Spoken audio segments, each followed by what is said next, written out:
Boa noite, irmãos, graça e paz a todos. Sou muito grato por mais uma vez poder trazer a mensagem de Deus, pregar a palavra de Deus. E gostaria de antemão que os irmãos abrissem as vossas Bíblias em Tiago 5,16, a parte B, apenas um trecho. Irmãos, na introdução, nós vamos refletir. Na verdade, a mensagem ela é uma mensagem reflexiva. Eu confesso aos irmãos que eu ia trazer uma outra mensagem que eu já havia preparado durante a semana, mas ontem Deus colocou essa mensagem no meu coração. Eu mudei tudo, tive que mudar tudo. E ontem à noite mesmo estava terminando de escrever essa mensagem, fazer meu esboço, né? E creio que o Senhor falará a cada coração aqui nesta noite. Irmãos, passamos nos últimos tempos por momentos desafiadores como cristãos. Passamos pela pandemia, presenciamos desabamentos em Petrópolis no ano passado, não sei se os irmãos lembram. Recentemente vimos terremotos acontecerem, ocorrerem na Turquia e Síria. E agora essas enchentes aqui em São Gonçalo, que nos abalaram bastante, irmãos? Tudo isso culminando em tragédia. Vimos também pessoas mobilizadas, pessoas se mobilizando, pessoas fazendo campanha, pessoas compartilhando o que podiam, o de melhor, e vimos pessoas tentando ajudar de alguma forma, de algum jeito. E vai um desafio para todos nós cristãos. Qual tem sido nossa reação e ação diante de tudo isso? Desafio, né? Irmãos, poderíamos montar estratégia para arrecadar fundos, mantimentos ou qualquer outra forma para ajudar. Porém, em primeiro lugar, deve-se vir a oração.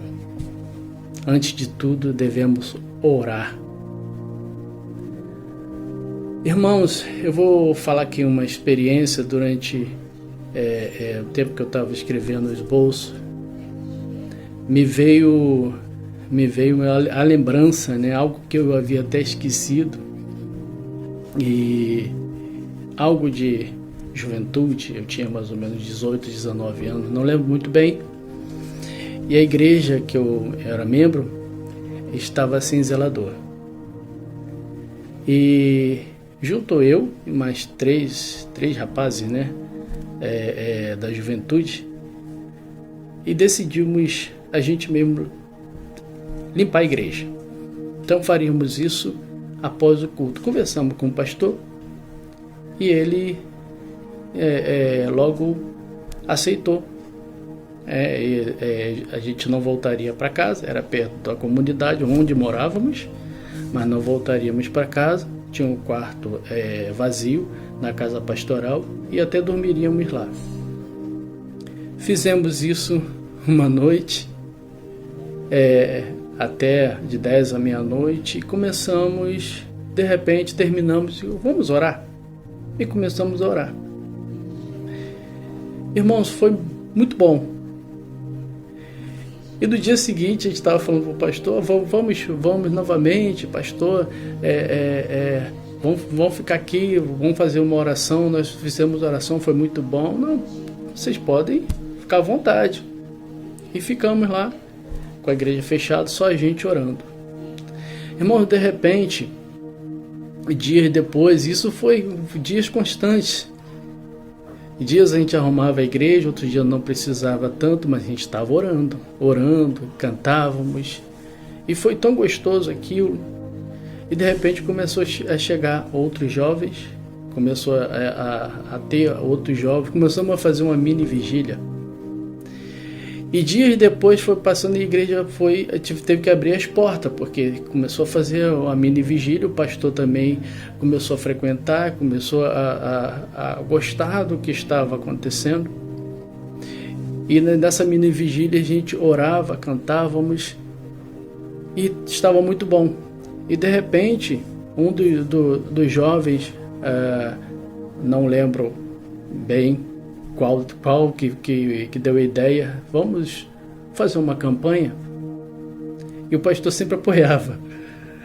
Vamos fazer uma campanha para arrecadar alimentos para o pessoal da comunidade. E assim fizemos. Irmãos, muito pouco tempo. Eu não sei precisar o tempo, mas foi muito pouco tempo, talvez bem menos de um mês. Nós tínhamos 1 tonelada de alimentos. 1 tonelada de alimentos. Eu nunca vi tanto alimento assim na minha vida, não perecível. E começamos a distribuir, e o movimento foi crescendo cada vez mais. Vinha gente de vários bairros que ficaram sabendo do que estava dessa mini vigília, e vieram de outras igrejas, de outros bairros. E de repente chegou um dia, às 10 horas da noite, chegou lá, parou um carrão na época, que era uma Blazer, um carro grande, né? E de repente desce o vice-presidente, à época, do Fluminense, desce e chama a gente. Jovem, vem cá. É aqui que tá tendo uma mini vigília, que estão fazendo campanha, né, de alimentos. É aqui sim. Abriu o carro, a traseira do carro, tudo para doação. Era muitas bolsas, principalmente a pessoa que estava levando, né? E quem me conhece sabe que eu não sou tricolor, mas a quantidade de alimento que estava chegando, né, de uma pessoa que era ilustre, né? Era o vice-presidente de um grande clube no Rio, mas a esposa dele era evangélica e soube do que estava acontecendo e convenceu ele a ir lá. E não só levou, mas ele participou durante um bom tempo da oração, né? E à frente chegou a doar para a igreja uma Kombi até. Irmãos, aquilo foi um movimento, chegou como eu falei, a vários bairros, várias igrejas de outros bairros ficaram sabendo daquilo, e a gente começou a enviar alimento para outras igrejas, para elas distribuírem também. Irmãos, estou contando isso para dizer o que acontece quando iniciamos através de uma oração. A gente não tinha intenção nenhuma quando começamos a fazer isso, apenas limpar o templo. E dali começamos a orar, e a oração foi fortalecendo a gente, deixando a gente cada vez mais animado, até que resolvemos montar esse projeto da campanha. Era apenas jovem, 18, 19 anos. E aí a pergunta que eu faço, e talvez muitos fazem: Deus mudou? Não, Deus não mudou. A gente talvez não vê tanto isso com tanta frequência, mas eu posso dizer: Deus não mudou. Nós mudamos. Nós mudamos. Isso me despertou, irmãos, porque há muito tempo eu não fazia. Isso aconteceu, aliás, há muito tempo. E de muito tempo para cá, eu vejo que, pelo menos por mim, fiquei estático, né? Mas graças a Deus está me despertando. Irmãos, Tiago 5,16, a parte B. Como nós falamos primeiro, tem que vir a oração. Tiago 5,16, a parte B diz: a oração do justo pode muito em seus efeitos. Através da oração, muitas coisas Deus pode fazer, muitas coisas Deus pode revelar, muitos projetos Deus pode permitir que nós façamos. Ele pode colocar projetos em nossa mente, nos ajudando como organizar e como fazer. Irmãos, oração é o ato de aproximar a pessoa de Deus através de uma conversa com Ele. A oração é o ato de nutrir comunhão com Deus e obter dele orientação para a caminhada. Irmãos, a oração é comum entre todos os personagens da Bíblia. Jesus frequentemente orava ao Pai, mas nós vamos usar aqui nessa mensagem como referência Neemias. Irmãos, eu sei que Neemias tem sido referência usada frequentemente em Betuel. Mês passado eu falei muito sobre Neemias, não só em Betuel, mas pregando em outras igrejas também. Falei muito sobre Neemias. E nesse mês eu vi o pastor que trouxe uma referência de Neemias. Semana passada também, domingo passado, Fabiano também trouxe uma referência de Neemias.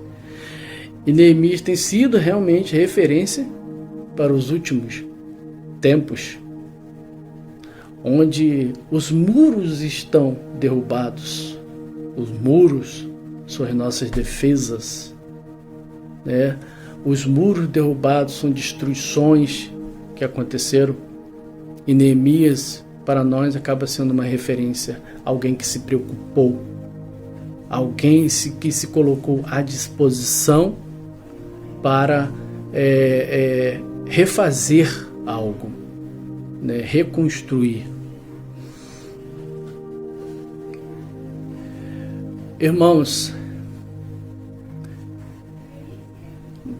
mas o que Neemias tem a ver com a oração? Bom, falei que ele foi responsável pela reconstrução dos muros de Jerusalém, né? E também vivia em Suzã, na Pérsia, na fortaleza de Suzã, né? Conhecia muito bem os efeitos da oração, algo que aprendeu com seus pais, que eram hebreus, e ele guardou isso. Neemias nasceu lá no exílio, dentro do exílio. Não havia tido contato com Jerusalém. Ele estava dentro de uma cultura diferente, mas ele não esqueceu a importância da oração. E ele fica evidente que ele coloca em prática quando ele fica sabendo da destruição dos muros de Jerusalém. Quando os muros foram destruídos, a cidade ficou à mercê dos inimigos, que entravam, saíam, faziam o que queriam fazer. Então, Neemias se entristeceu e ele se isolou e foi orar, pedindo talvez um direcionamento a Deus, pedindo a Deus que preparasse o coração do rei para que liberasse ele para poder ir lá reconstruir os muros. Mas o interessante é que Neemias era o copeiro do rei, aquele que experimentava o vinho que o rei ia beber. Porque na época, qualquer pessoa que envenenasse o rei, que matasse o rei, assumiria o lugar dele. Então, essa era a função de Neemias. Talvez nada conhecesse de obra, né? Mas ele colocou à disposição. E o que eu e você temos feito? Temos nos colocado à disposição? Ou arrumamos desculpa? Neemias se colocou à disposição. E Deus ouviu a oração de Neemias. Neemias 1, de 5 a 11, se os irmãos puderem depois conferir, Neemias começa a oração mostrando a Deus arrependimento pelo povo, arrependimento pelo pecado cometido pelo povo. Ele mostra ali a empatia, aquilo que todo cristão deve ter, deve demonstrar. Isso mostra que Neemias entendia que Deus se comove diante da oração do arrependido. Ele sabia que sozinho não conseguiria fazer nada e precisava que Deus tocasse no coração do rei para ajudá-lo. Neemias sabia a importância da oração e ele confiou em Deus. E Deus preparou o rei, preparou o coração do rei. Quando o rei o viu, quando ele chegou na sala do trono, o rei percebeu que ele estava diferente. E o rei pergunta a ele: o que aconteceu com você? Você está com um semblante diferente. Aquela foi a oportunidade que Deus preparou para que ele falasse. E ele contou tudo o que aconteceu na terra dos seus pais. E o rei faz tudo o que estava no coração, libera a Neemias e libera tudo o que ele precisava, né? Tábuas, libera pessoas que pudessem com ele, cartas que ele pudesse passar pelos governadores e o tempo que ele precisasse para poder reconstruir os muros de Jerusalém. Irmãos, e nós mesmo, às vezes, quando passamos por desafios ou por momentos difíceis, esquecemos que nossa arma é a oração. Em Lucas 18:1, Lucas diz que devemos orar sempre e nunca desfalecer. No livro de Daniel, vemos Daniel orar 3 vezes ao dia. No livro de Salmos, vemos Davi orando diversas vezes, mesmo quando errava ou quando ele tinha que agradecer a Deus, quando ele era grato. Irmãos, estamos caminhando para a conclusão. Diante das situações difíceis, como expus na introdução, irmãos, tem pessoas que podem ajudar com mantimentos, podem ajudar com financeiramente, ou talvez nada pode fazer, ou seja, ou talvez com nada físico, né? Às vezes a pessoa não pode estar ajudando. Porém, o mais importante e que não pode faltar é a oração. Mesmo aquele que não pode estar ajudando com nada físico, a oração ele pode. E esse é o mais importante. É o primeiro de tudo. É o primeiro a ser feito. Orar. Irmãos, há um tempo atrás, médicos queriam entender o que acontecia, o que estava acontecendo com as pessoas religiosas em relação às doenças, porque as pessoas se saíam melhores do que as outras. Elas conseguiam recuperação muito melhor do que as outras. Elas conseguiam a cura muito mais rápido do que as outras pessoas. E foi feita uma pesquisa no cérebro dos religiosos. E chegaram à conclusão que o cérebro da pessoa, quando ora, existe uma liberação de hormônio nos 2 lóbulos do cérebro, que esse hormônio acalma a pessoa. Irmãos, isso é interessante. Então, mesmo no desespero, a gente tem que orar, porque o primeiro efeito que vai acontecer é que a oração vai nos acalmar. E através disso, Deus nos dará direcionamento para resolver as situações. Uma vez o pastor Jadimir falou algo interessante. Eu estava com um problema e fui até ele e ele falou assim: irmão Daniel, quando não conseguimos resolver, entregamos na mão de Deus, que Ele pode. E é assim que a gente deve fazer, entregar na mão de Deus. A oração, irmãos, não só faz o bem para nós que oramos, mas também comove o coração de Deus. E através da oração, que desenvolvemos a fé.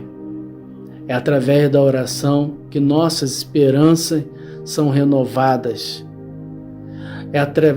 Talvez nessa noite você esteja dizendo: mas eu não tenho mais esperança. Meu irmão, minha irmã, eu creio que Deus renovará nesta noite a sua esperança, te dará força para continuar nessa jornada. Eu creio nisso. Eu creio nisso. Independente da circunstância, ore. Independente da circunstância, acredite. Se coloque à disposição. Ore e deixa Deus agir. O irmão Fabiano vai colocar um louvor e depois desse louvor ele estará orando por cada um dos irmãos. Que Deus abençoe os irmãos.